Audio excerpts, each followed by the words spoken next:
దక్షిణ కోస్తా జిల్లాల ఆరోగ్య ప్రదాయినిగా పేరొందిన గుంటూరు ప్రభుత్వాసుపత్రి నిత్యం వేలాది మంది రోగులకు సేవలు అందిస్తోంది.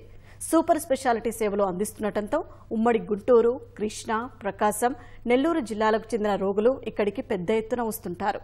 గుండె, కాలేయం, మూత్రపిండాలు, ఊపిరితిత్తులు, క్యాన్సర్ వంటి రోగాలకు చక్కటి వైద్యం అందిస్తుండటంతో జీజీహెచ్కు వచ్చే రోగుల సంఖ్య రోజురోజుకు పెరుగుతున్నా సౌకర్యాలు మాత్రం తీసికట్టుగా ఉన్నాయి. రోగుల అవసరాలను దృష్టిలో ఉంచుకుని చేపట్టిన భవన నిర్మాణాలు గత 5 ఏళ్లు పట్టించుకోకపోవడంతో అసంపూర్తిగా దర్శనమిస్తున్నాయి. పేదల పెద్ద ఆసుపత్రిగా పిలుచుకునే గుంటూరు సమగ్ర ప్రభుత్వాసుపత్రిలో కార్పొరేట్ స్థాయిలో సేవలు అందుతున్నాయి.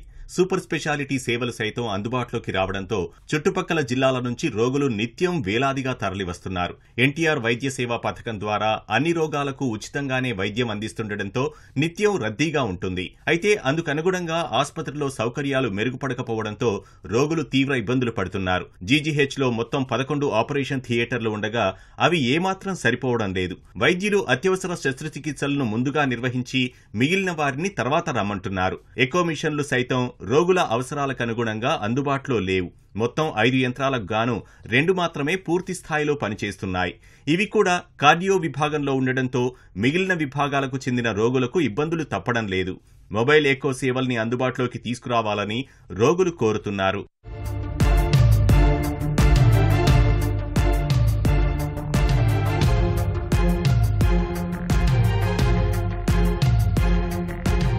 చెన్నై కోల్కతా జాతీయ రహదారికి అతి సమీపంలో జీజీహెచ్ ఉండడంతో ప్రమాదం జరిగిన వెంటనే బాధితులను ముందుగా ఇక్కడికే తీసుకొస్తుంటారు. అయితే గుంటూరు ప్రభుత్వ ఆసుపత్రిలో ప్రత్యేకంగా ట్రామాకేర్ బ్లాక్ లేకపోవడంతో ఆర్థో విభాగం అత్యవసర వైద్య సేవలతో కలిపి వీరికి చికిత్స అందిస్తుండటంతో మిగిలిన రోగులు ఇబ్బందులకు గురవుతున్నారు. ట్రామాకేర్ సర్వీసుల కోసం ప్రత్యేక బ్లాక్ నిర్మాణం చేపట్టాలని నిర్ణయించారు. అలాగే జీజీహెచ్ ను ట్రామా లెవెల్ 2 నుంచి ట్రామా లెవెల్ 1 గా మార్చాలని కోరుతున్నారు. అదేవిధంగా జీజీహెచ్ లో న్యూరో సర్జన్, రేడియాలజిస్ట్, మత్తుమందు వైద్యుల కొరత ఉంది. గత 5 ఏళ్లు జీజీహెచ్ లో ప్రొఫెసర్, అసోసియేట్ ప్రొఫెసర్ పోస్టుల్ని భర్తీ చేయకపోవడంతో ఆ ప్రభావం వైద్య సేవలపై పడుతోంది. Female nursing orderly, male nursing orderly సిబ్బంది కొరత కూడా తీవ్రంగానే ఉంది. ఎలాంటి పరీక్షలకైనా రోగుల బంధువులే తీసుకువెళ్లాల్సిన పరిస్థితి నెలకొంది. సిబ్బంది నియామకం చేపడితే గాని అందరికీ వైద్య సేవలు అందించలేమని ఉన్నతాధికారులకు చెప్పినట్లు జీజీహెచ్ సూపరింటెండెంట్ తెలిపారు. ట్రామా బ్లాక్ వస్తే దాంట్లోకి ఈ క్యాజువాలిటీ, ట్రామా థియేటర్స్ మళ్ళీ దాంట్లోకి వెళ్ళిపోతాయి.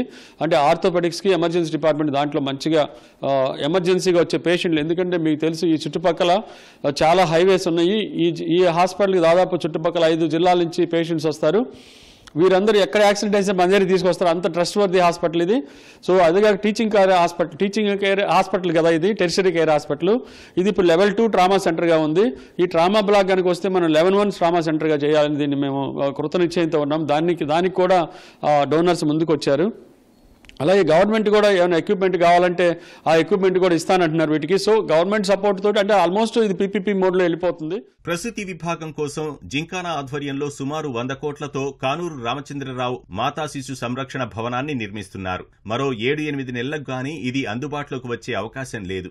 ప్రసూతి, స్త్రీ వ్యాధుల చికిత్స విభాగానికి 300 పడకలు, చిన్నపిల్లల విభాగానికి 200 పడకలు, పీఐసీయూకి 27 పడకలు, ఎస్ఐసీయూకి 30 పడకలు, ఎన్ఐసీయూ 40 పడకలు, బోధనా నిపుణులకు 30 గదులు అందుబాటులోకి రానున్నాయి. 300 మంది వైద్య విద్యార్థులకు ఉపయోగపడేలా సమావేశ మందిరం కూడా నిర్మిస్తున్నారు. ప్రస్తుతం జీజీహెచ్ లో 1200 పడకలు ఉండగా ఈ బ్లాక్ నిర్మాణం వీలైనంత త్వరగా పూర్తి చేస్తే మరో 650 పడకలు అందుబాటులోకి వచ్చి కొంత ఉపశమనం కలగనుంది.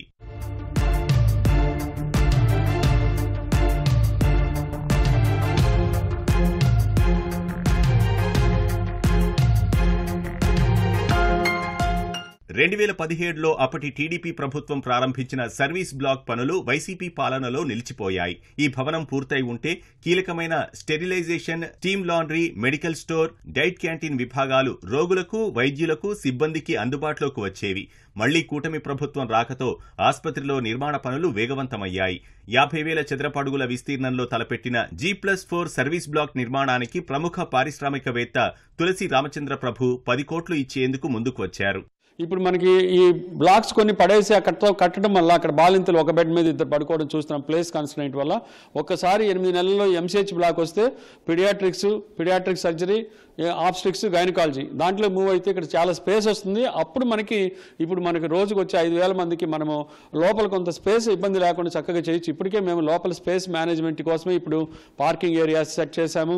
వాటిలో ఇక్కడ సర్వీస్ బ్లాక్ ఒకటి కొన్ని రోజుల నుంచి ఆగిపోయి ఉంది. గత 5 ఏళ్లుగా ఇక్కడ అది ఆగిపోయి ఉండటం వల్ల ఆ సర్వీస్ బ్లాక్లో రావాల్సిన ఫెసిలిటీస్ అన్నీ కూడా ఆగిపోయాయి. అయితే ఇప్పుడు దీని మీద బాగా కాన్సన్ట్రేట్ చేసి అది దాదాపు 10 కోట్ల రూపాయలతోటి కొత్తగా మళ్ళీ నిర్మించి ఒక 7-8 నెలల్లోనే దాన్ని ఫంక్షన్లోకి తీసుకొని రావాలని ఆలోచిస్తున్నాము. గుంటూరు బోధన ఆసుపత్రిలోని డి అడిక్షన్ సెంటర్ ను సైతం వైసీపీ ప్రభుత్వం గాలికొదిలేసింది. వైద్యులు, కౌన్సిలర్లు, కన్సల్టెంట్ వైద్యులు, నర్సులు, వార్డు సిబ్బంది, డేటా ఎంట్రీ ఆపరేటర్ కు జీతాలు కూడా చెల్లించకపోవడంతో ఈ కేంద్రం పూర్తి స్థాయిలో సేవలు అందించలేని పరిస్థితికి వచ్చింది. అలాగే ఔషధాల కొరత, సర్జికల్ సామాగ్రి కొరత కారణంగా రోగులు మందులను బయట కొనుగోలు చేయాల్సి వస్తోంది. తమ వద్ద ఉన్న మందులను ఇచ్చి పంపిస్తున్నారు. లేని మందులు బయట కొనుక్కోవాలని సిబ్బంది సూచిస్తున్నారు. కూటమి ప్రభుత్వం రాకతో ఆసుపత్రుల్లో సమస్యలన్నీ తీరిపోతాయని రోగులు పెద్ద ఎత్తున ఆశలు పెట్టుకున్నారు. త్వరితగతిన నిర్మాణాలు పూర్తి చేయడంతో పాటు ఆసుపత్రిలో మౌలిక వసతులు కల్పించాలని కోరుతున్నారు.